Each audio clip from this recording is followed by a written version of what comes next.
માં રહેતી એક બે સંતાનની માતા ઉપર એક નરાધમે બળાત્કાર ગુજાર્યો હોવાની ફરિયાદ કાપોદ્રા પોલીસ મથકમાં નોંધાઈ હતી, જેમાં પરિણીતાને નોકરી આપવાની લાલચ અને તેના સંતાનોને મારી નાખવાની ધમકી આપી અલગ અલગ હોટલમાં લઈ જઈને બળાત્કાર ગુજાર્યો હતો, જે મામલે કાપોદ્રા પોલીસે વધુ તપાસ હાથ ધરી હતી।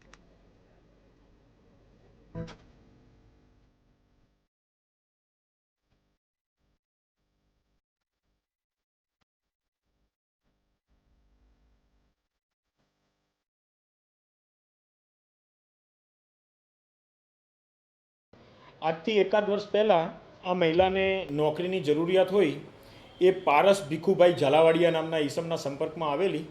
આ પારસ નામના ઈસમે આ મહિલાને નોકરી આપવાની લાલચ આપેલી અને પોતે એને નોકરી લગાડી દેશે એમ કહી એની સાથે મૈત્રી સંબંધ કેળવેલો અને નોકરી અપાવવાની લાલચના બહાને જુદી જુદી જગ્યાએ લઈ ગયેલો અને આ મહિલાના સાથે એની મરજી વિરુદ્ધ શરીર સંબંધ માંડેલો, એની સાથે દુષ્કૃત્ય કરેલું। એ સંબંધની ફરિયાદ આ મહિલાએ કાપોદ્રા પોલીસ સ્ટેશને આપતા આ પારસ નામના ઈસમના વિરુદ્ધમાં બળાત્કારનો ગુનો રજીસ્ટર કરી અને આગળની તપાસ કાર્યવાહી હાથ કાપોદ્રા પોલીસ સ્ટેશને ધરવામાં આવેલ છે।